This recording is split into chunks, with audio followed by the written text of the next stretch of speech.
Yo creo haberlo dicho una vez, ¿no es cierto? Las peores historias de horror no siempre son falsas. Las peores historias de horror, a menudo, son tan reales como el dolor.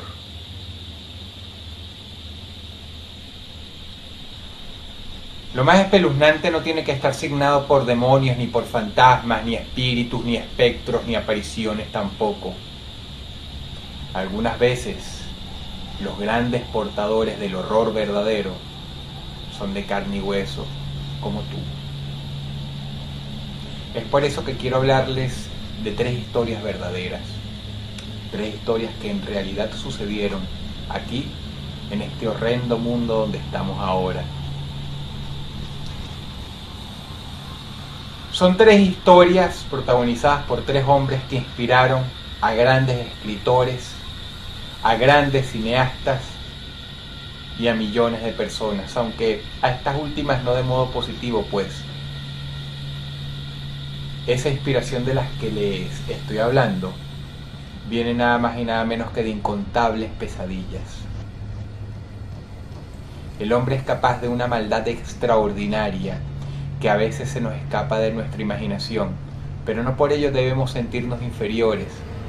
Por ello debemos sentirnos sanos. ¿Saben por qué? Porque el hecho de que no seamos capaces ni siquiera de engendrar en nuestras peores pesadillas semejante crueldad, semejante ruindad hacia otras personas, simple y llanamente asegura que estamos cuerdos. Teodoro Bundy, llamémosle Ted Bundy como lo nombraba cariñosamente la prensa, fue un hombre bien parecido, simpático, carismático. Tenía muchos amigos, tenía novias, era un soltero codiciado, joven y con un cociente intelectual de aproximadamente 150. Para los que no estén familiarizados con esta escala, eso es un genio. Ted Bundy solía viajar mucho en carro.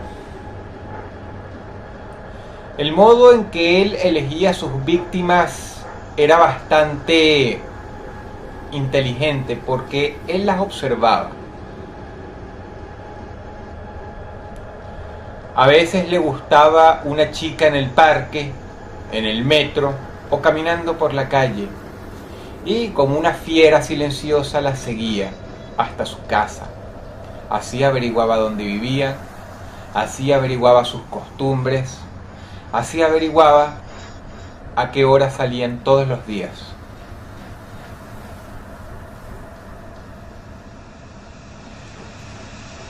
Ted tiene el mérito de haber sido esa persona que inició cierta costumbre en las películas de hacer vomitar a los policías, incluso a los forenses que encontraban sus víctimas. Su método favorito era la estrangulación, y como una persona muy inteligente no llevaba consigo ningún arma homicida. El arma homicida él la encontraba en el trayecto, y eran cosas que no podían dejar huellas dactilares. Agarraba un pedazo de prenda, un paño, una ropa, se le aparecía por detrás a su víctima y la estrangulaba de tal manera que pulverizaba sus cuerdas bucales.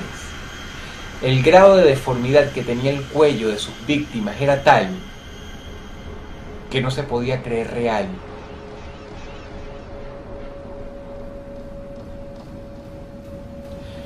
Ted estrangulaba con tal saña, con tal agresividad, que incluso llegó a romper huesos.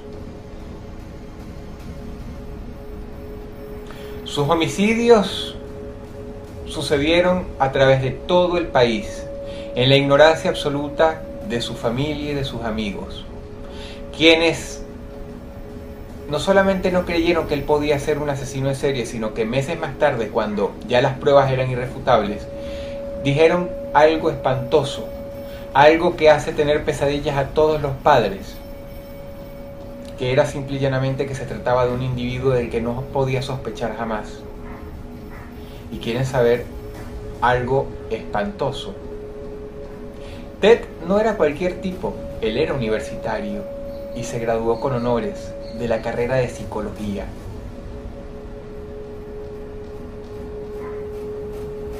Es un psicólogo que llegó a tener pacientes, es un profesional del que mucha gente llegó a confiar en su momento, contándoles los más bajos secretos. Que él respetara su profesión o no es otra cosa, pero quienes pasaron por sus manos dijeron que él era un extraordinario psicólogo, un extraordinario profesional. Ahora yo les quiero preguntar una cosa. ¿A ustedes este personaje no se les hace conocido? Un asesino en serie, extremadamente inteligente hasta el punto de la genialidad y psicólogo. Por supuesto. Y es que quieren saber una cosa. Teodoro Bondi inspiró a un escritor llamado Thomas Harris a la hora de crear a un personaje llamado Hannibal Lecter. Pero pasa y resulta que en toda la literatura de Hannibal Lecter, que incluye sus películas, él jamás llegó a matar tanto como el señor Bondi. Así que ya ven ustedes que en cuanto a todo lo hórrido, en cuanto a todo lo enfermo y en cuanto a todo lo mórbido que hay en este mundo, la realidad muchas veces supera la ficción. La genialidad de Bondi fue tal que cuando lo atraparon, todas las fuerzas policiales de Estados Unidos, policías locales, policía federal, el FBI y quizá una que otra agencia de inteligencia estaban detrás de él. Era un hombre brillante, pero obviamente no podía escapar durante mucho tiempo. Así que finalmente lo apresaron en el año 1974 en Florida, después de que se había escapado de la cárcel una vez, con mucha habilidad. La segunda, incluso su alto cociente intelectual no le sirvió de nada porque básicamente lo encerraron en una celda de cristal.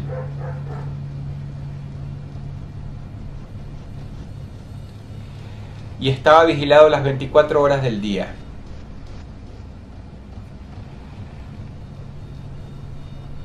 La policía logró imputarle, después de una exhaustiva investigación, 14 homicidios.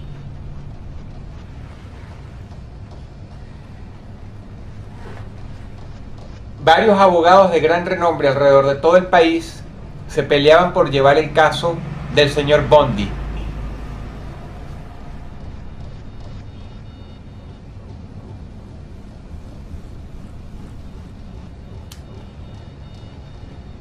Pero quizá ninguno de ellos era tan genial como él, por lo que, mientras estaba en la cárcel, estudió Derecho, aprendió todo sobre el oficio de la abogacía y el hombre se representó a sí mismo en la corte con tanta eficiencia y de un modo tan excelente que tardaron 11 años en llevar a cabo la sentencia de la pena de muerte ante un país y un sistema que pedían su cabeza. Y lo más terrorífico es que el señor Bondi estuvo a punto de convencerlos de que él estaba completamente loco y que por lo tanto se le debía recluir en una institución mental. Pero afortunadamente pusieron psicólogos y psiquiatras muy brillantes a estudiar el caso, y si bien estuvieron de acuerdo en que él no era una persona precisamente normal, él sí sabía diferenciar el bien del mal. Y ese es el gran detalle de todo. porque cuando tú sabes que lo que estás haciendo es malo, no puedes alegar locura. Sí, puedes estar enfermo, pero sabes diferenciar, no estás tan loco como para no hacerte responsable de tus acciones.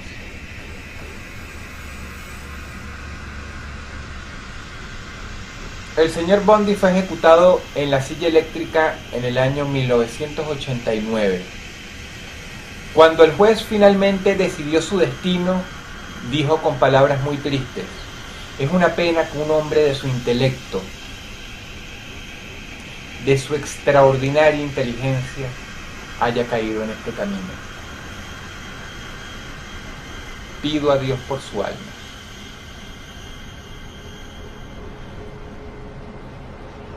En sus días finales de vida, el señor Bundy, ya resignado, fue encontrado riéndose en su celda, en el pabellón de la muerte.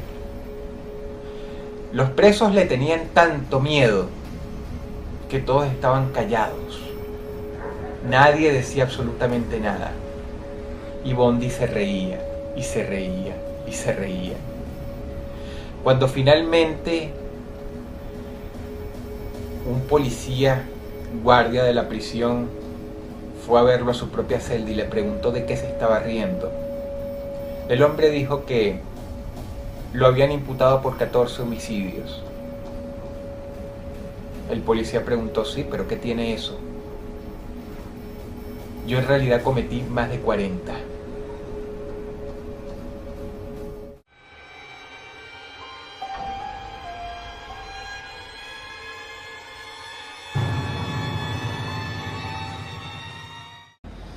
Ed Gein es quizá el hombre más enfermo que haya pasado jamás por el sur de los Estados Unidos.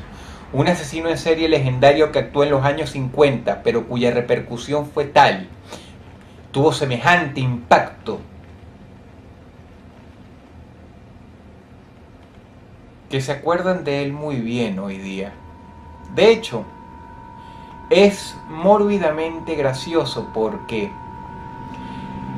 Ed Gein fue tal que cuando sucedió lo de Charles Manson y su clan, su secta, que cometieron varios homicidios, el sheriff encargado de llevar el caso de Gein se rió diciendo: ustedes son todos unos idiotas, Manson no es nada. ¿Y quieren saber qué? Ese viejo, amargado y conservador sheriff tenía absolutamente toda la razón. Ed venía de un núcleo familiar completamente disfuncional. Si ustedes creen que hoy día suceden los peores ejemplos de familias rotas, no han visto nada. Antes era peor, porque antes había menos control. Ed fue golpeado muchas veces durante su infancia y creció como un niño tímido, enfermo y retraído. Su mamá era extremadamente mandona y le decía siempre qué hacer, hasta el punto que durante el juicio él decía que, aun cuando ya estaba muerta por varios años de un infarto, la señora murió anciana, él pensaba que la mamá le hablaba todavía y la podía escuchar en su propia casa diciéndole que matara más, que le trajera más cadáveres. Así que Ed bajaba de la colina de su granja y hacía exactamente lo que la madre le pedía. Ahora les vuelvo a preguntar, ¿se les hace conocido este caso? Un hombre retraído, tímido, introvertido hasta el colmo de lo enfermo, que tuvo una mamá dominante, quien ya está muerta, pero él jura que está viva y que le sigue hablando en la casa que le perteneció a ella y ahora le pertenece a él. Si ustedes son mínimamente entendidos, por supuesto que esto se les hace conocido. La película es Psicosis. Y es que el señor Alfred Hitchcock se inspiró completamente en el caso de Ed Gein. Nuevamente tenemos ante nosotros a una historia real como la vida. Pero huelga decir algo por el bien del horror y por el bien del mal mismo. O mejor dicho, en honor del mal. Y es que la historia real es mucho, pero sobradamente, pero bastante más horrendo que la película. Que ya es decir, todo empezó cuando un hombre viejo gordo entró a un bar al que iba a tomar tragos todas las tardes durante los últimos 30 años. Tal fue su horror que se puso a llorar de la impresión cuando vio que el suelo estaba completamente manchado de sangre. Preocupado por la cantinera, que era una señora que él conocía muy bien y a quien quería mucho, se fue acercando a la barra y esos manchones de sangre poco a poco se iban convirtiendo en grumos de órganos completamente bañados en plasma, en tuétano, aplastados como carne molida por todo el suelo de madera de la cantina. El hombre siempre era el primer cliente y obviamente esta mujer no había alcanzado a cerrar el local durante la noche, así que se había quedado así todo el tiempo, y como el pueblo era pequeño, nadie lo había visto por horas, nadie había visto qué pasó.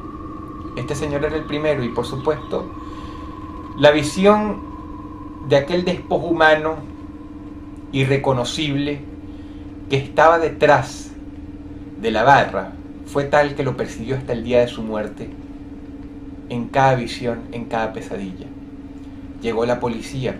La policía no tardó mucho en darse cuenta, con muchísima dificultad, pues eran personas de pueblo, insisto, no estaban acostumbradas a algo así.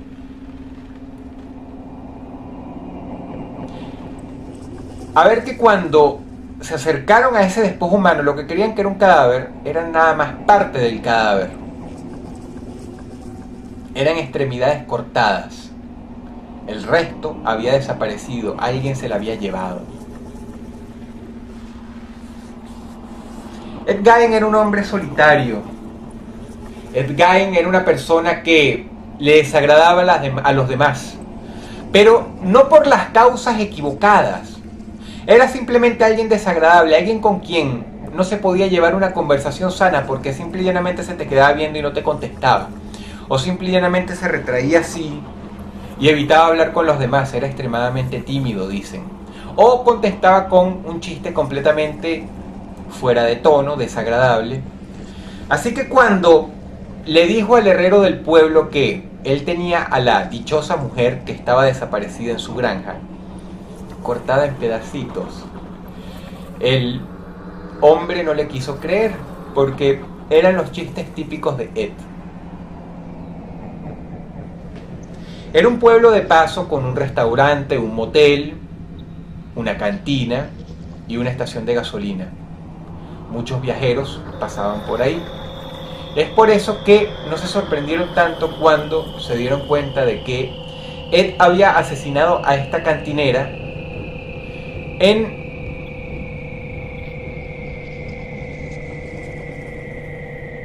un ataque de locura, una metástasis en su cabeza, completamente negra. Porque él todavía conservaba la suficiente inteligencia para saber que uno no tiene que cagar en el lugar donde come. Uno tiene que tener mucho cuidado. Pero no se pudo controlar.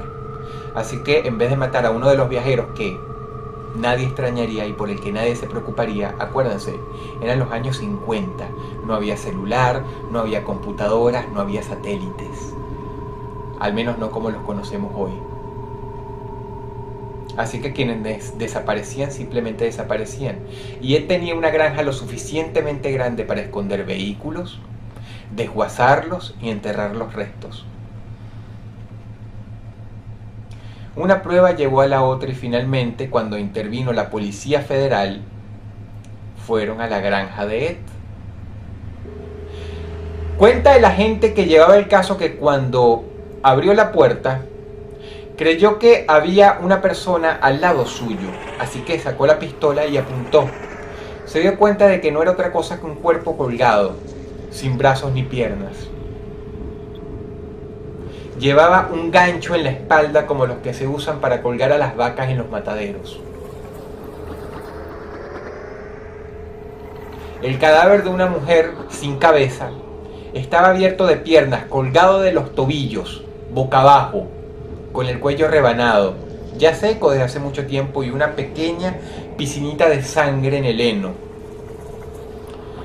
Con un gancho de carne, Ed le había abierto una raja desde la vagina hasta el mentón, y se la había abierto así, donde él seleccionó cuidadosamente los órganos que a él más le gustaban para ponerlos en frascos en su cuarto, en la mesita de noche.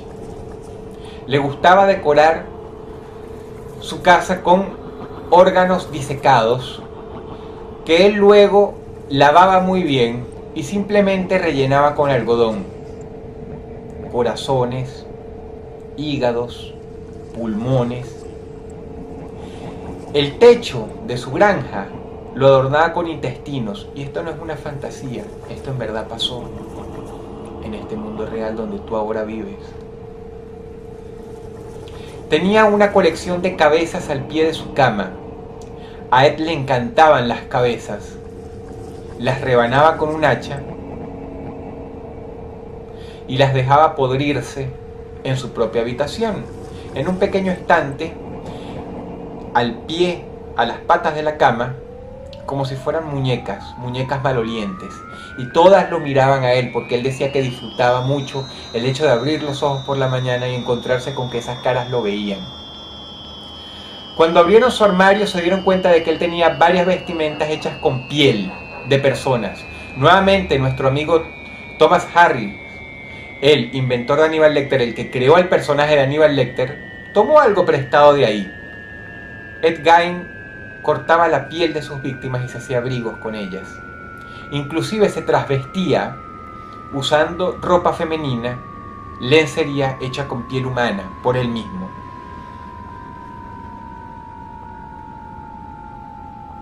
A veces simple y llanamente diseccionaba la piel de la cara, la arrancaba y se hacía máscaras, con las que él mismo interpretaba sus propias obras frente al espejo, y lloraba y gritaba.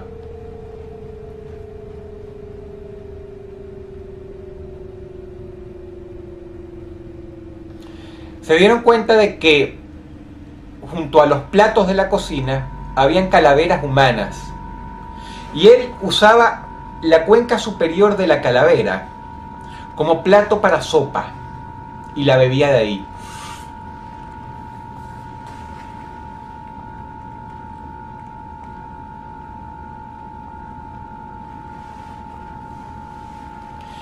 Cuando finalmente lo atraparon, y fue un milagro que no le dispararan ahí mismo porque lo creían un hombre extremadamente peligroso, y ciertamente lo era, determinaron que Ed estaba demasiado loco incluso para el interrogatorio. Los psicólogos lo avalaron. Nunca se supo a cuántas personas mató, pero había docenas de cuerpos en su casa. Y en aquel entonces, con la tecnología, era imposible determinar a quién pertenecían estas costillas, o este fémur, o estas calaveras. Habían hombres, mujeres, incluso algunos niños. Ed arrasó con familias enteras. Su número nunca se sabrá. Pero es uno de los más grandes asesinos en serie de la historia, y ciertamente quedará para el recuerdo. Si ustedes quieren saberlo, no lo ejecutaron porque demostraron que verdaderamente estaba loco. Nadie lo quería recibir en un asilo en Estados Unidos, ni siquiera para los enfermos mentales más peligrosos, pero dicen por ahí que fue un recluso bastante ejemplar, bastante manso. Ed Gein.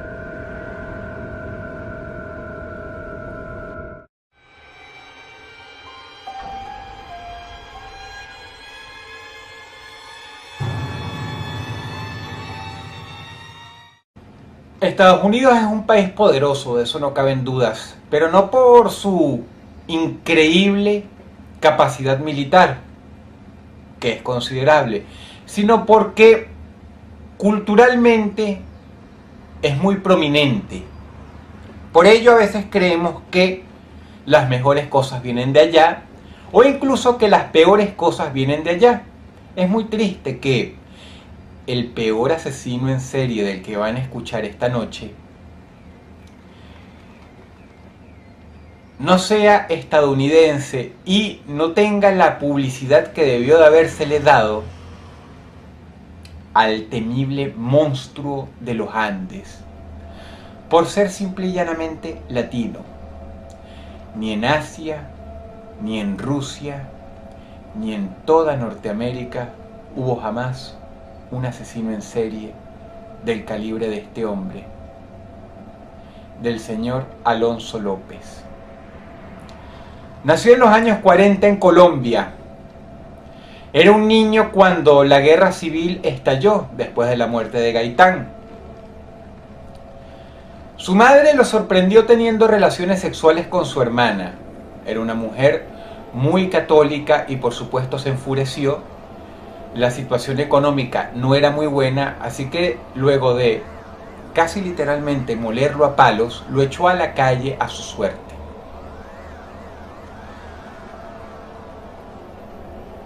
Este chico vagó por varios pueblos colombianos. Fue abusado sexualmente varias veces. Reunió el valor de viajar por su país y finalmente fue a Bogotá, la capital. Pero esto probó ser un grave error. Pedro Alonso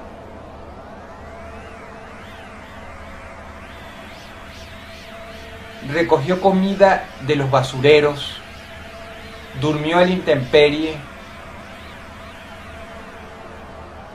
y cuando finalmente la suerte pareció haberle sonreído, resulta que lo metieron a una escuela pública, donde lo bañaron, lo limpiaron, le dieron de comer, pero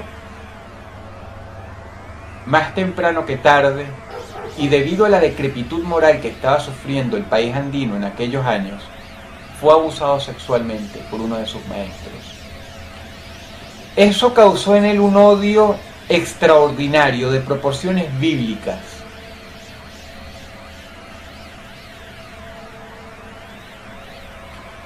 Pedro finalmente escapó de la escuela y empezó a subsistir robando autos. Pero después de un tiempo, a pesar de que era una persona inteligente, la policía lo capturó.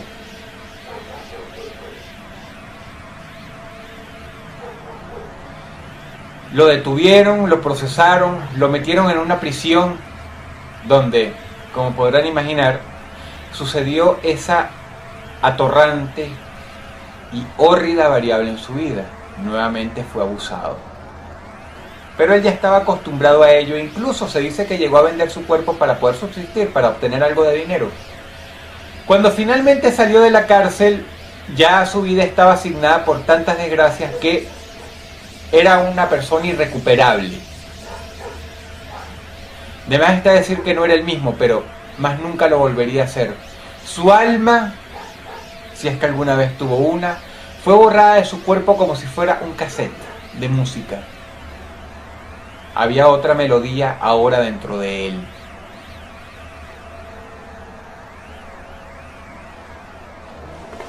Pedro era un pederasta.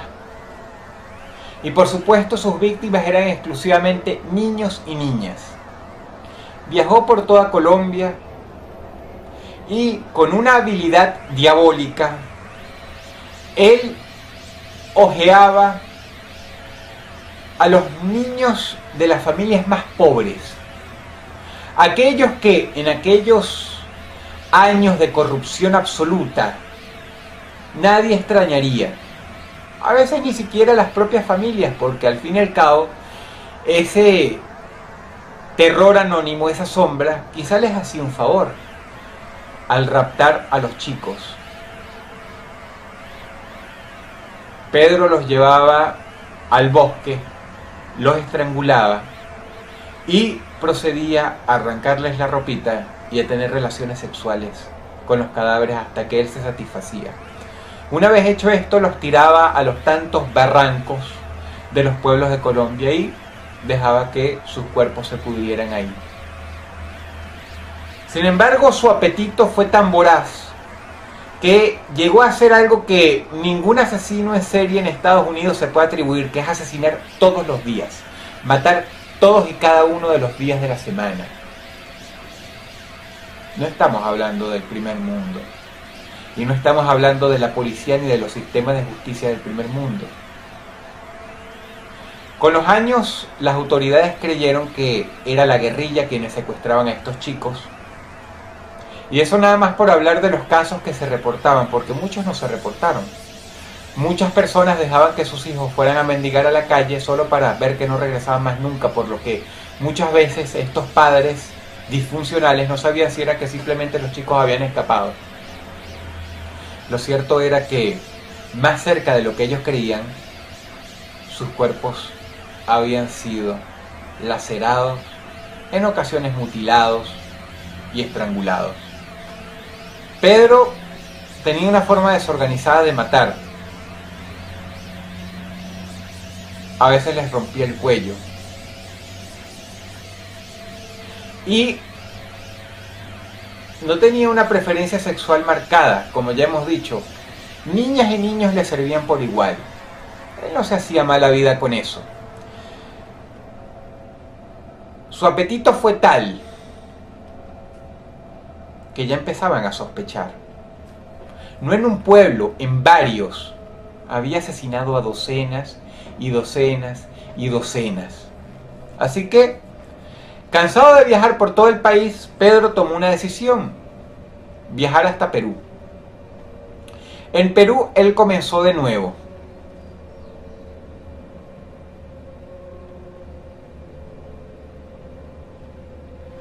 Los niños de los indígenas eran su presa favorita. Mantenía relaciones sexuales con ellos todos los días. A veces incluso llegaba a conservar un cuerpo. Y él se internaba en el bosque, dejaba sus ropas sobre las ramas de un árbol y utilizaba ese pequeño cadáver de no más de 10 años como amante durante todo el día y parte de la noche, hasta que el rictus mortis empezaba a aparecer. Era entonces cuando simple y llanamente los abandonaba en el espeso bosque y regresaba a la civilización. A veces trabajaba como obrero, a veces laburaba en locales de medio turno y se compraba comida, dormía en la calle. Había aceptado y había abrazado de tal manera su modo de vida que pasar la noche en la intemperie no era ya un mayor problema para una persona que era una bestia humana, del que nadie sospechaba. Su mayor consuelo era asesinar. Él habría revelado que le gustaba ver que la vida de los niños se escapara de entre sus dedos. Y cuando finalmente ellos ponían los ojos en blanco y exhalaban su último y desesperado suspiro, alcanzaba lo que él describió como un coito mental. Eran sesiones de varios coitos, sexuales y emocionales.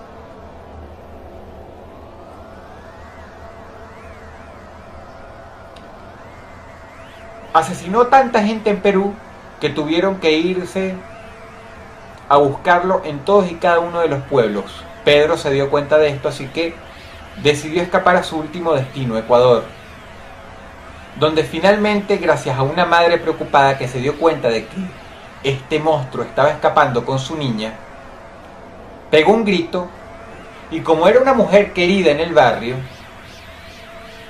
todos los vendedores ambulantes, todos los tendederos, todas las personas que atendían negocios se dieron media vuelta y empezaron a perseguirlo y lo atraparon.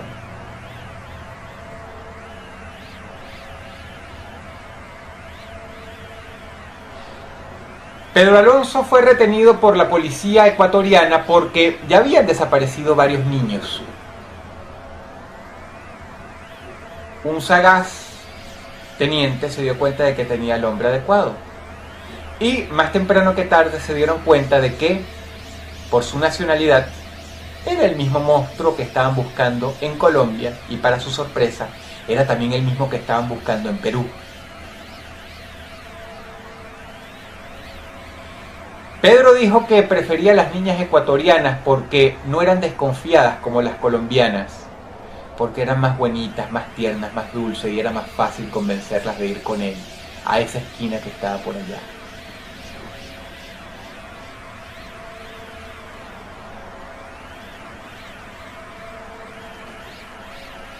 Cuando decidió colaborar en los interrogatorios,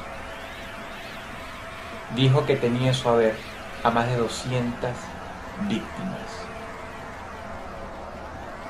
Su memoria no era muy buena, por lo que solo pudo indicarles a las autoridades a dónde había enterrado a nada más 50 de ellas, solamente en Ecuador.